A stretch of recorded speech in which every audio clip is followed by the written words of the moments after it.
반갑습니다. 예, 많은 말 가운데 후배라고 한 말이 사람을 참 편하게 하는데, 제가 소개한 것처럼 학부로는 76학번, 대학원 입학 80년. 그러니까 여러분과 거의 반백년 차이가 나죠. 예, 그래도 후배들이다 보니까 굉장히 반갑고 마음이 편하고, 또 막상 보니까 감리교의 미래에 대한 큰 기대감이 충만한 것 같아 감사합니다. 제가 이 강대상에 선 것이 꼭 45년 만입니다. 79년 3월 달에, 지금은 총학생회라고 그러지만 저희 때만 해도 학도호국단 그랬었어요. 학도호국단 임원들 헌신 예배를 드렸었는데, 옛날에 웰치 채플이었었죠. 거기에서 그때 이 강단에 섰다가 꼭 지금 45년 만에 섰는데, 그러다 보니까 참 그 많은 세월 동안 할 얘기가 굉장히 많습니다. 그런데 오늘 제게 주어진 시간이 딱 15분이어서 바로 본론으로 들어가야 될 것 같습니다. 여러분, 신학교에 들어왔을 때 처음 접하는 다양한 언어들, 정말 방언 같은 그런 말들을 들었을 때 당황한 적들이 많이 있죠.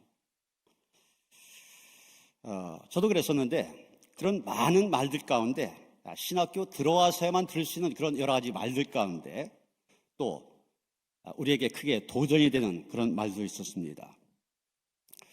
제가 신학교 다닐 때 교수님들부터 들었던 가장 인상 깊었던 말을 꼽으라면, 교수님들이 칼 바르트의 말을 인용해서 자주 말씀하셨어요.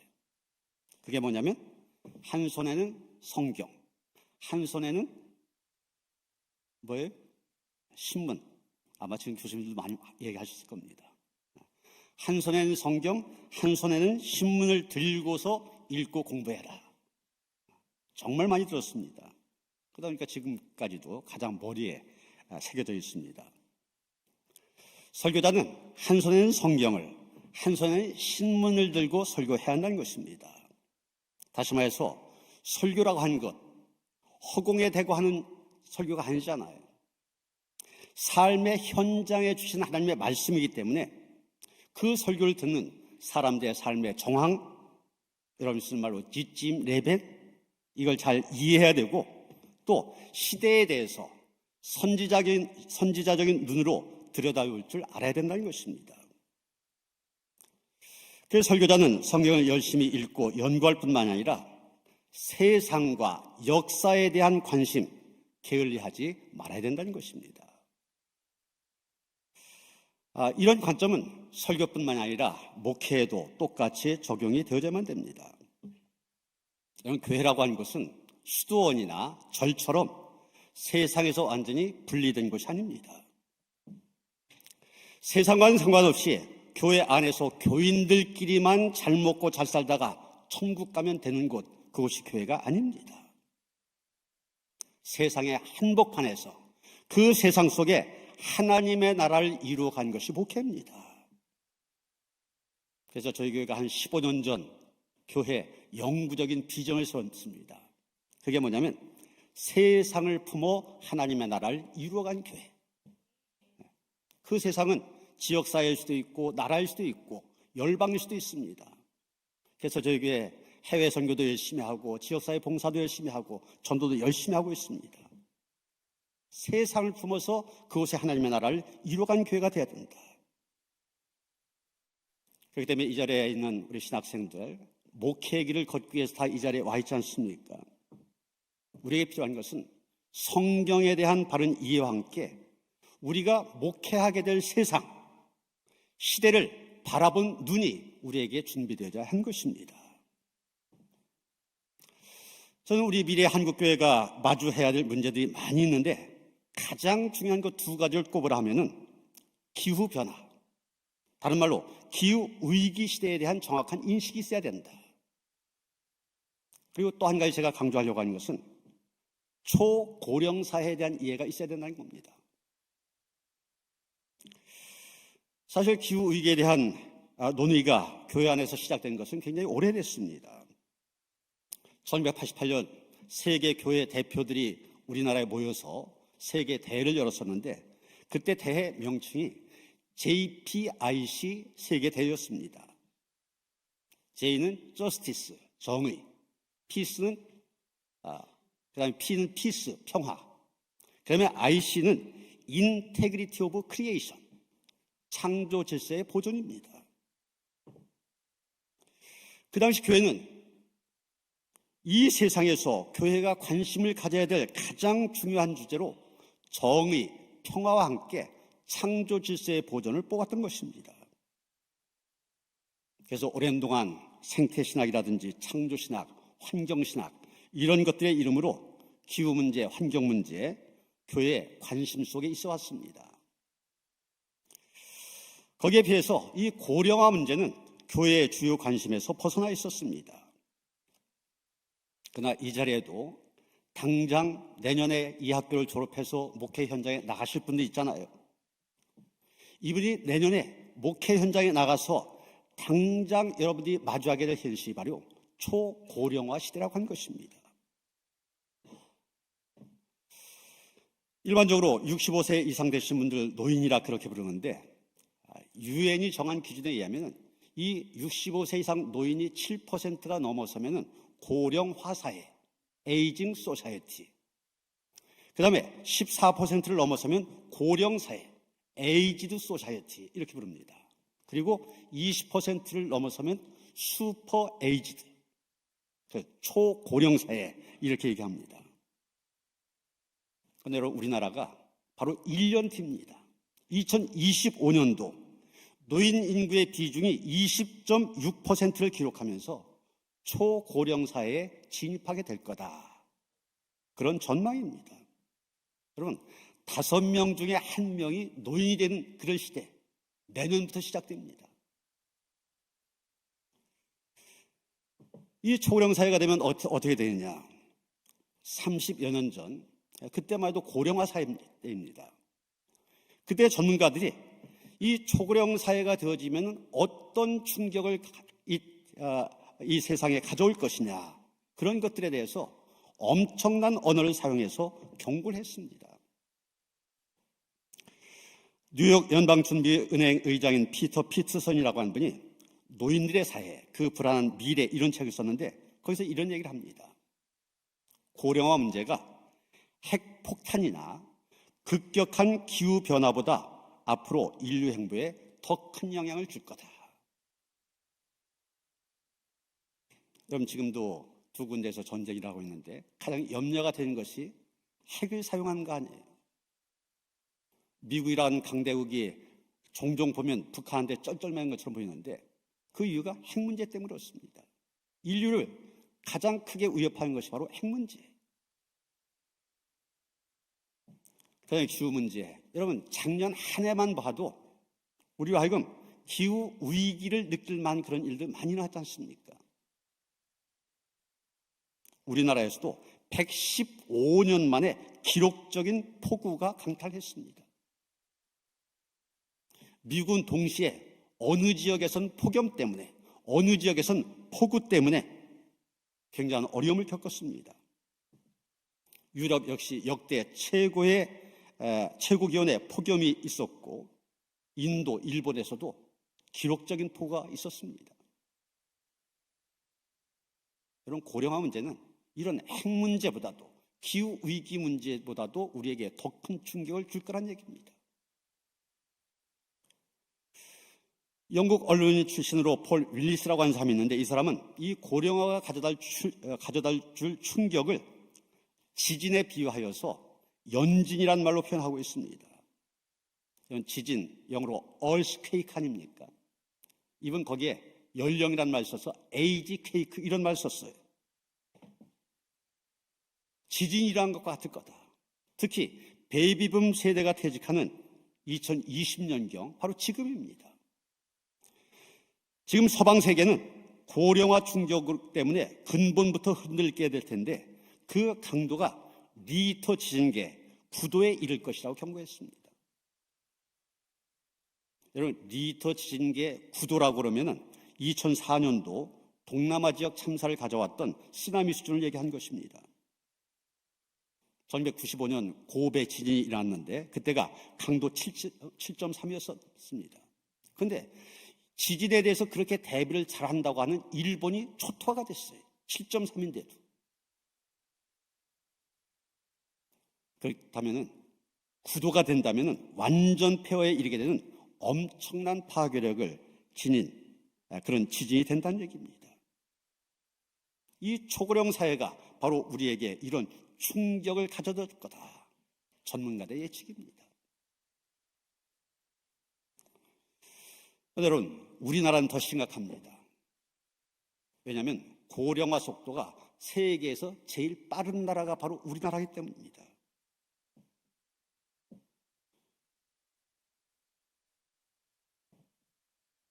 여러분, 7%가 고령화 사회고 14%가 고령 사회라고 했잖아요. 이 7%에서 14% 되는데 걸린 시간을 보면 프랑스가 115년, 미국이 72년, 영국이 47년 걸렸는데 일본이 24년 걸렸다 해서 세계가 깜짝 놀랐습니다. 그런데 우리나라는 그거보다 더 빠른 18년 만에 7%에서 14% 증가했습니다. 그래서 14%에서 20%로 증가하는데 영국이 50년, 프랑스가 39년, 일본이 10년 걸렸습니다. 우리나라는 7년밖에 안 걸렸어요. 그래서 현재 우리나라의 고령화 수준 OECD 평균 4배가 높다는 것입니다. 우리나라가 왜 이렇게 고령화가 빨라지는 것일까? 두 가지 이유를 일반적으로 얘기하는데, 하나는 식생활이 좋아지고 또 의료기술이 발달하다 보니 장수한다는 것입니다. 매년 10월 2일이 노인의 날인데 이 노인의 날이 되면 대통령이 그 해에 100살 된 분에게 청려장이라는 지팡이를 선물로 줍니다. 작년에 몇 명이 그 선물을 받았느냐? 2,623명. 한 해에 100살 되시는 분이 2,623명이라는 얘기. 지금 100세 시대, 100세 시대 그렇잖아요. 그리고 고령화가 빠른 또 한 가지 이유. 우리나라가 세계 제1위의 저출산 국가라고 한 것입니다.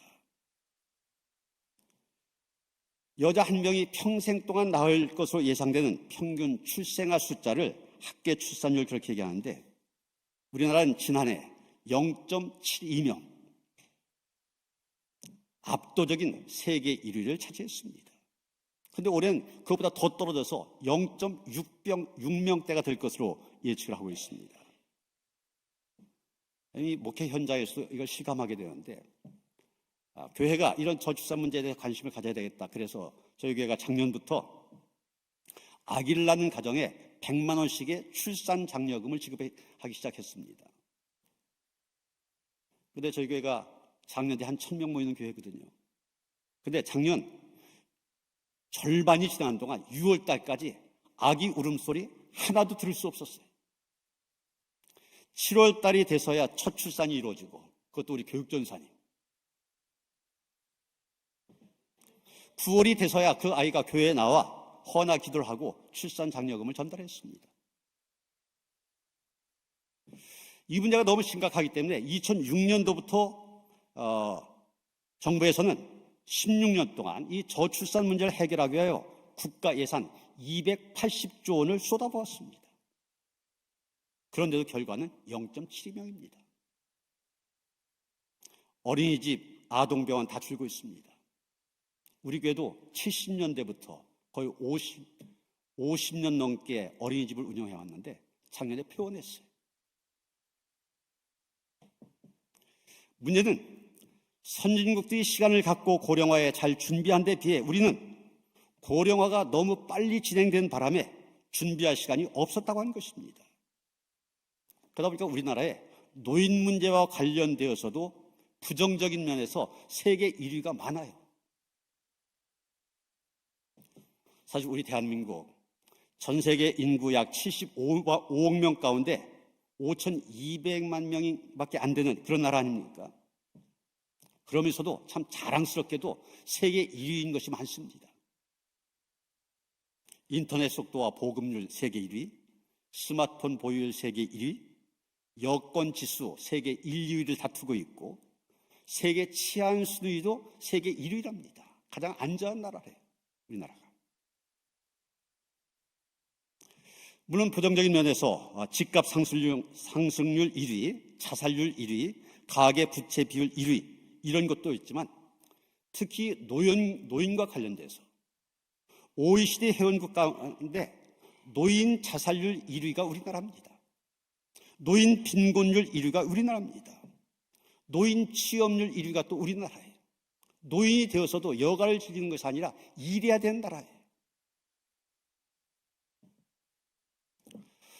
오늘 우리가 함께 읽은 성경의 말씀, 예수께서 말씀하신 최후 심판의 비유 가운데 일부입니다. 그런데 여기 보면 지극히 작은 자의 리스트가 나오고 있습니다. 줄인 자, 목마른 자, 나그네 된 자, 헐벗은 자, 병든 자, 옥에 갇힌 자가 바로 그들입니다. 그리고 예수님 말씀하십니다. 이 지극히 작은 자들은 배고픈 자들에게 먹을 것을 주고 목마른 자에게 마실 것을 주고 나그네 된 자를 영접하고 헐벗은 자에게 입을 것을 주고 병든 자를 돌봐주고 감옥에 갇힌 자를 찾아주라. 그리고 그렇게 하는 것이 바로 나에게, 예수님에게 하는 것이다, 이렇게 말씀하십니다. 여러분, 이제 지금 이 시대는 이 지극히 작은 자 리스트에 노인이 추가되어야만 되는 때입니다. 21세기 이 땅을 살아온 노인들, 예수께서는 그들이 바로 지극히 작은 자들이다 우리에게 말씀하십니다.